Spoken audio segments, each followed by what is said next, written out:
Welcome to the What's Your Dream podcast. Today we are joined by Chrissy Myers, a dynamic entrepreneur who transformed her family's 50-year-old business, launched a successful HR startup, and authored Reluctantly Resilient.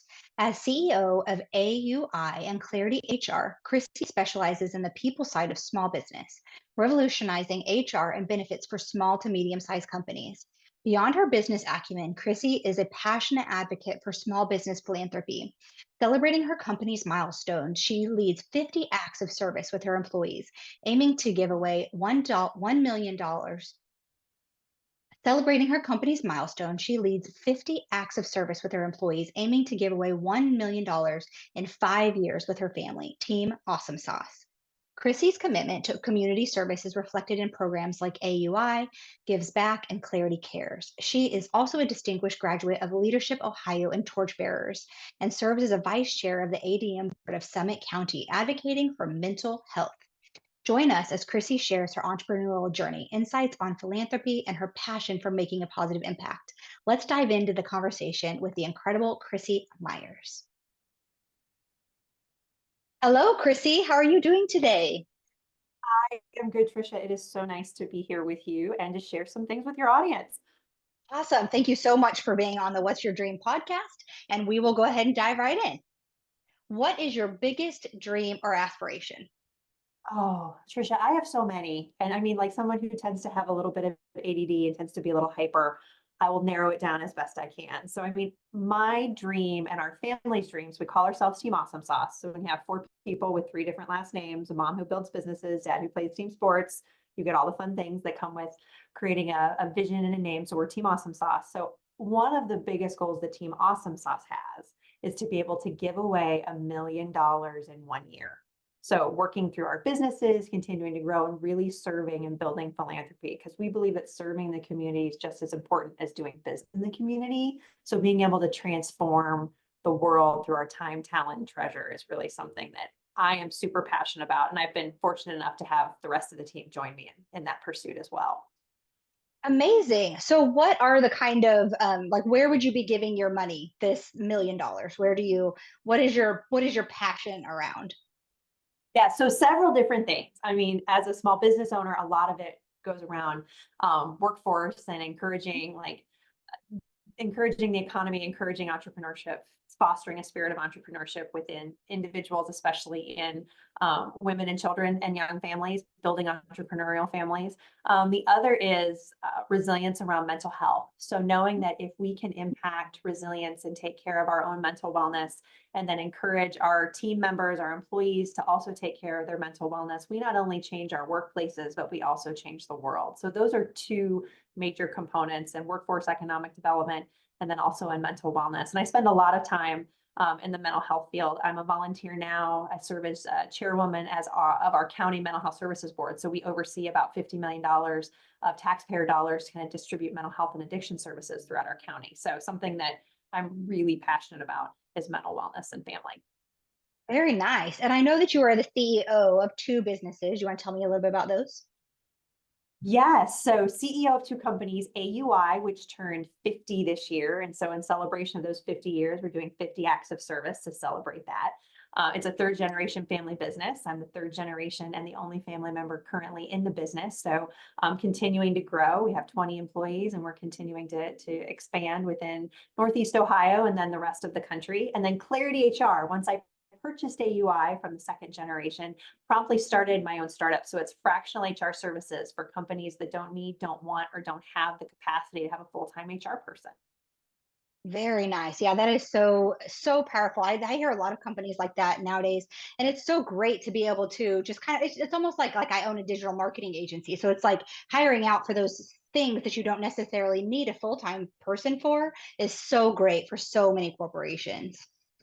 Exactly. And part of it too is empowering small business owners to make decisions around our people. So oftentimes, especially on the employee benefit side, the insurance space that we've been in for a long time, there were always those questions about, you do benefits really well. Would you ever consider doing HR? And so for a long time, while I was not the primary driver of the business, I would say no, in part because I mean, making decisions around people and having an HR can sometimes be scary because you hire someone who's the expert. And what happens if you don't like them? Then it becomes this awkward conversation, and they know how to fire people a whole lot better than you probably do as a business owner. So, how do you do that? So, creating clarity was really important about empowering business owners to be more brave in making decisions around their people, not feeling like they have to be a hostage. Because oftentimes, especially when we're growing a small business, those first few employees that we have are so important. And we've done a significant amount of life together. So having to coach around expectations, changes as the business grows, it can get a little complicated. So our job at AUI and Clarity is to provide peace of mind by simplifying those complicated things for business owners. Yeah. Well, I can tell you love it. That's so awesome. I think my passion Oh, I definitely do. lies around entrepreneurs as well. Yes, for sure. So, what makes you grateful and full of joy today? Oh, so many different things. I would say the first is, serving others. I love doing the nonprofit board work service that I currently have. I sit on several different organizational boards. So being able to create ripples within the community and creating impact. Again, that helping small business owners be empowered around making decisions for their people, helping them to continue to grow because they can focus on the things that they're amazing at, and we can just kind of help them. Our team can help them see around the corners that they need to when it regards to kind of staffing and growing their organization. And then I would say one of my favorite things is spending time with Team Awesome Sauce. So, I mean, as an entrepreneur, building an entrepreneurial family, I think it's really important that it's not just the working on the business and in the business, but then also taking the time to pay attention to family. So with all the things that we have with our team purpose statement, we radiate awesome to the world, our motto, put more awesome in the sauce. I think a lot of times we get that argument of you treat your family like a business. And I go, no, we treat our businesses like family. So it's really important that we just get to spend some time together and kind of just continue to enjoy the fruits of our labor. Very nice. Yeah. I always say the secret to living. Do you think that a lot of the reason that your business is so successful is because you are so giving and just into philanthropy? I think that's one of the reasons why it's starting to grow more aggressively. Mhm. Yes, because it's not, and you don't serve the community simply because you want something back in return. But Of as course. you continue to serve, as you continue to build relationships, I mean, it's not marketing, it's just being who you are. And people realize, I like this individual, I like the company that she owns and what she stands for. So why not move our business to an organization that cares about the community like they do? So absolutely, I'm seeing over time, I mean, I would say investment in community impact is not something that you see immediate results from, but it's something that can really farm beautiful harvests in the future. Yeah, it shows so much authenticity as well, just about you, and makes people trust you before they ever even know you. So it is definitely a great quality to have. And I think that as far as the second part of yours is like I'm leaving for Chicago on Friday for a road trip with my oldest daughter, and it's like I don't know how it's gonna go. Like I took my two girls on a road trip last summer, the three of us, and then whenever we leave on Friday, it's going to be my oldest daughter, her boyfriend, and then myself and my boyfriend. And so it's, just kind of like a little double date road trip. So it's going to be Oh, interesting. And it's like, you absolutely have to take the time off for sure. I know the most like rewarding parts of my business are the fact that I have the freedom and the freedom to be able to take road trips or, just any kind of trips anywhere. So I think as entrepreneurs, it's like having that out into the world of like the whole reason one of the reasons that we became entrepreneurs was to have that freedom. And so many people become entrepreneurs and they don't allow themselves to have it. They say, they work all hours of the night and then all the weekends. And it's like, no, you absolutely have to take a break. And in those months that I've taken breaks, most of the time my profit has been higher than the months that I don't take them. It's, oh, I you're mean, it's, absolutely right. yeah, yeah, You're yeah. right. Balance is so important. And especially if we're talking about building a business that we might want to transition to the future. I mean, coming from a third generation family business and launching a startup, I can tell you that if my parents had an unhealthy relationship with our business, I wouldn't have wanted to be part of it. So when people start asking me, like, what's the secret to transition? You're on your third generation, you're looking at potentially, I mean, our kids are in school still, but like the potential of the fourth generation, what's that secret to success? And I say the secret to success is making sure that your business is not that child that gets all the attention. You have to make sure that you have a healthy relationship with your organization because if you don't, your children are never going to look at it as a valuable resource. They're going to look at it as the thing that took your time away from them. Ah, absolutely. Yes, that is the reason right there why I became a business owner. Because when I graduated with my degree Yes, in web development, what do I do? Do I want to go work a corporate, send my kids to daycare? No, not really. So I ended up with having a business, and I spent way too much time on it, but it was typically after they went to bed. So it's like, I learned my lesson yes, for sure of not having that freedom. But I feel like I made the right. Yeah, yeah. yeah. All right. What are the most significant lessons you've throughout your life, and how have they shaped you as a person? Oh, so I think there's several. I would say in writing the book Reluctantly Resilient, I talk about how, I'm resilient, but I'm not always resilient because I wanted to be. I was resilient because I had to be. So kind of kicking and screaming through some of the challenges of life, moving from a fixed mindset to a growth mindset. So that's probably one of the biggest things that shaped me is like shifting that mindset, learning to be more flexible, not having to white knuckle my way through life. Um, Resilience is really important to me. Not everybody runs into it. Some of us, again, go kicking and screaming. And for me, I dealt with a lot of that in that growth mindset moving when I had a double trauma that I faced very quickly. We had a professional hurricane with the changes in the passing of the Affordable Care Act, which kind of dramatically changed our business overnight in 2013. And at the same time, 30 days before that impact was going to be felt in our business, I lost my first husband to suicide. So didn't really walk through things because I wanted to, walked through them because I had to, became a single parent, having to figure out, how do we continue to transition? How do we grow the business, which was something that was really important to my livelihood at that point in time after our revenue was cut in half overnight because of some changes that happened in regulation. But then the other thing, as I continued to walk through that resilience journey, was learning that help is leverage and knowing that asking for help is not a sign of weakness. It is really a sign of strength. And so, 2013, when my husband passed away, I tried to be superwoman and do all of the things plus some that we would normally do as a couple for all of the different holidays, and almost wound up burning my house down as a result on Christmas Eve because I just was afraid to ask for help and ask other people to do things for me. And because I was grieving, I wasn't paying attention. And so it could have been a very costly lesson, but now it's a lesson that I write about and reflect upon and can remind others of, it's really important to kind of see, are there flames ahead? Is there anything that's smoking? How do you take care of yourself and take care of your own mental wellness as you're continuing to walk through life to become more resilient? Because there are going to be times, Trisha, where things happen in our business, things happen in our family that we can't control, and how we respond and react is really important in how we can continue to grow and be successful as we move through life. Absolutely. It sounds like your book. I mean, even probably your story, I'm sure, is in the introduction. So it's already sounds amazing to me. I love reading. So definitely going to have to pick that one up for sure. What Yeah. inspires you and motivates you to keep going even when faced with challenges? Oh, I think now it is looking at challenges as opportunities for growth. I think before, when I was more or less reluctant, um, and dealing with not wanting to be as resilient as I am now, it was opportunities, challenges were something that I just had to slog through. But now I'm looking at it as a chance to learn something new. I haven't experienced this before. This isn't, it may be uncomfortable, but it's only uncomfortable because I don't know what the right tools are or the right things are to move forward, but I can figure that out. So learning that everything can be determined, that you can kind of continue to rise through challenges. I think that continues to inspire me, that mindset. Finding people too that you can align yourself with, coaches to help inspire you and continue to push you forward, to continue to learn.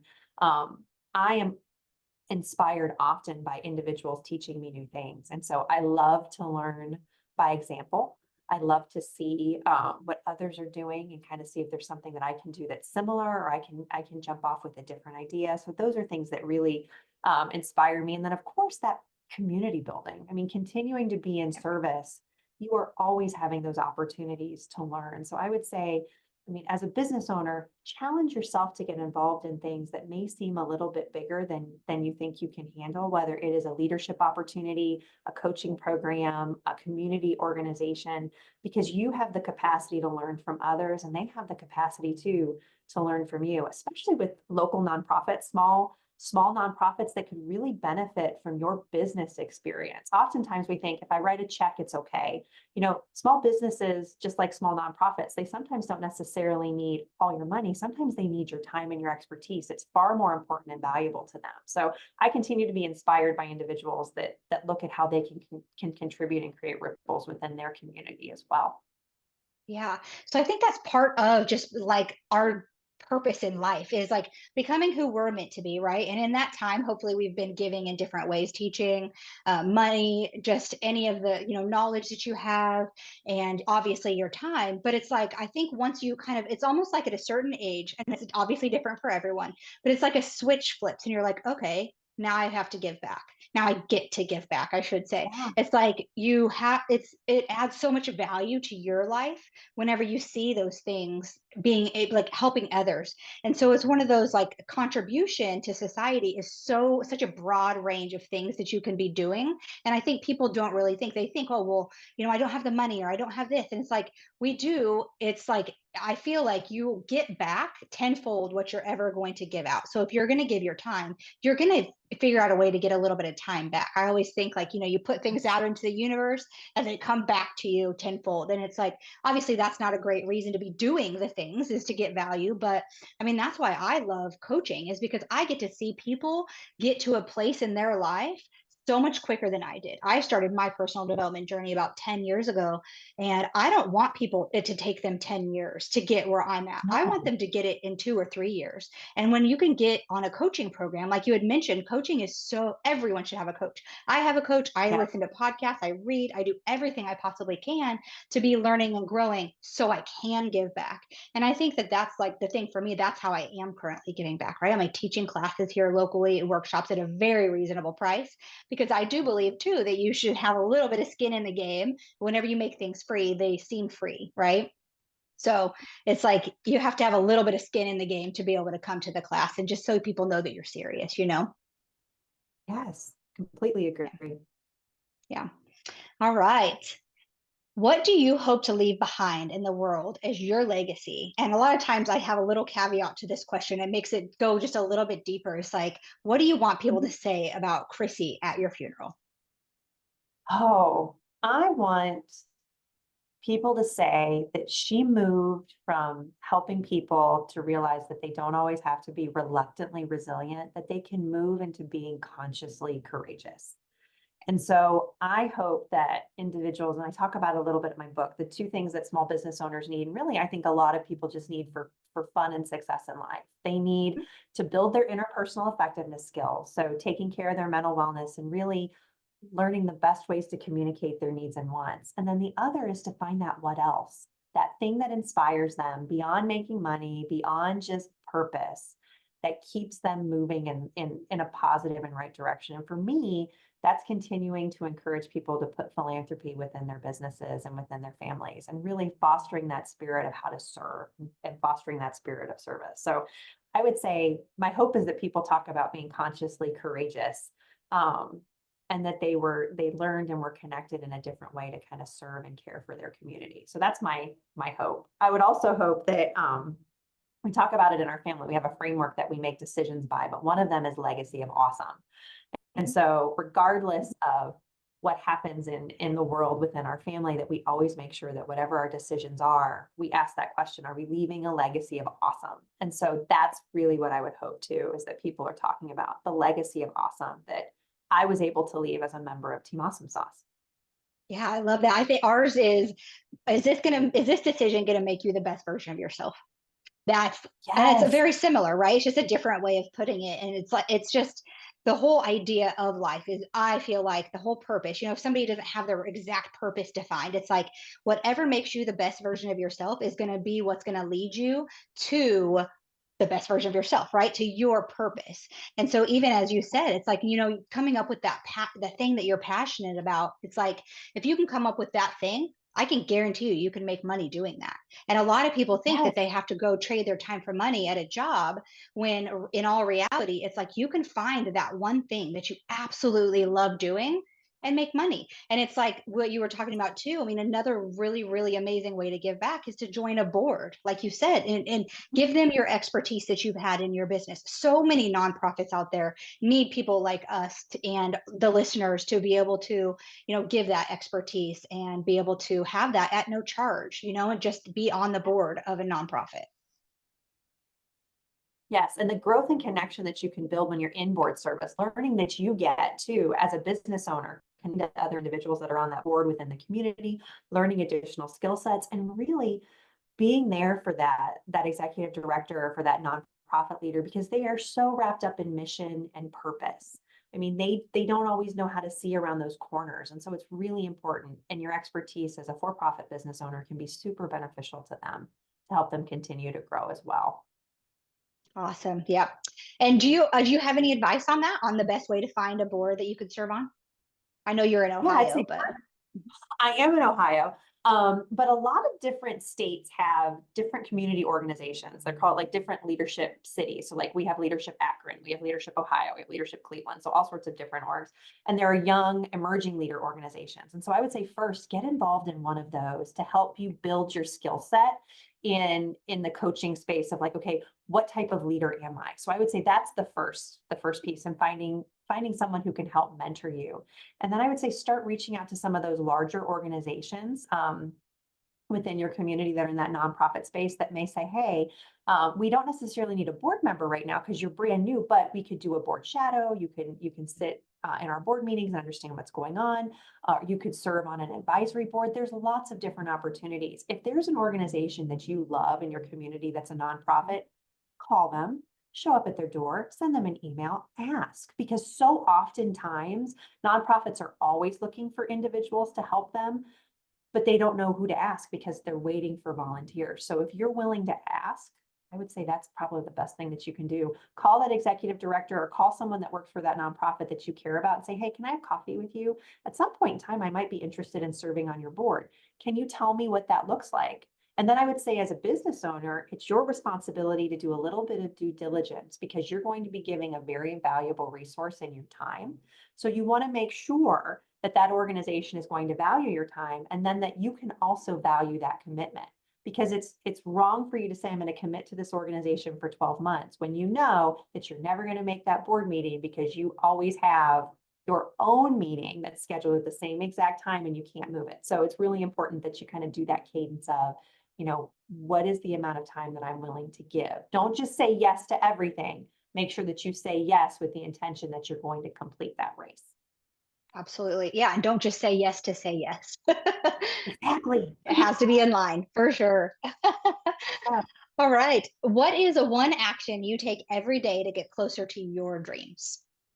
Oh, so one of my coaches has told me that highly successful people seek discomfort for their growth in concert with their growth. And so part of it is being willing to be uncomfortable and recognizing that that is a piece of my growth. So as far as action go, I always try to work within that mindset of, what is something that could make me uncomfortable that will also help me to grow.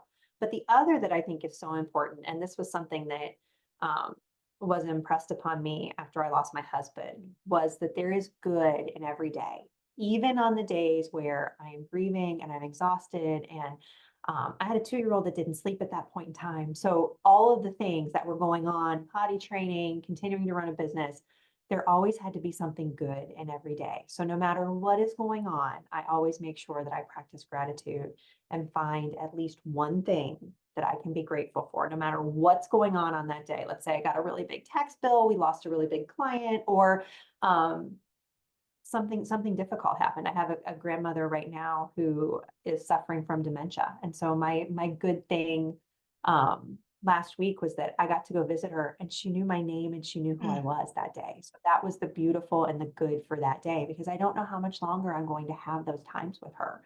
So really making sure, Trisha, that you can find one good thing every day to fuel you and continue to grow and move forward, I think is one of the most valuable things that helps me and gets me closer to my dreams every day, practicing yeah, I gratitude. think absolutely. One of the things that I always say is, especially to my kids, it's like appreciation is the opposite of worry. So if you can appreciate the situation, if you can appreciate the person, if you can have gratitude for them, then that is going to really be the exact opposite of worry. So I feel like it's impossible to do both at the exact same time. So the more you can appreciate, the more you can write down and be grateful for whatever kind of situation you're in. It's like you just aren't you're practicing the more positive route, right? And I'm not talking about like toxic positivity, right? We're not going to just make things No, up, but it's like it's definitely getting to a place of appreciation, and then you won't have the worry about anything in any of your relationships, anything like that. you are so right. Sharon Lechter, who is the author, co-author of Rich Dad Poor Dad, I don't know, Hmm. everybody doesn't always remember Sharon. She said that to worry is to pray for the things that you do not want. And so I Yep. listened to her talk about it a year ago, and she made that statement, and it immediately, I mean, it has impacted me, and I continue to think about that. Am I praying for the things that I don't want? So how can I shift from worry to wow, wow, that's exciting. Wow, that's different. Wow, that's interesting. Wow, I've never experienced that before, but it shifts me in a good way. So yeah, I completely agree with you. That worry can just ugh, cause some problems.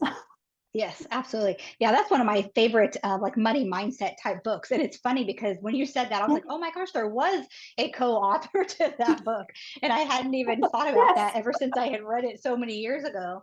Um, but is there anything else that you definitely want our listeners to know about you, about Team Awesomeness? What is anything else? Yeah, so I would tell them that, Reluctantly Resilient is my book. It's available on Amazon, and it's also available through Audible, because I know that there's a lot of business owners that just don't have time to read right now and sit and read a physical book. So, did the recording, so that makes it easy. If you'd like to follow me on LinkedIn or Instagram, it's Chrissy Myers CEO, and AUI Info and Clarity HR are our businesses. And I would look forward to connecting with anyone to talk about small business philanthropy, how to get started, how to build philanthropy within your business with your employees. I mean, I'm not doing those 50 acts of service for 50 years by myself. So really having a team that feels the same way and can mission forward is really important. So thank you, Trisha. Thank you. Thank you so much for coming on this show today. And all of the links that Chrissy mentioned will be in the show notes. So don't worry about writing those down really quickly. They are in the description. Thank you. Thank you.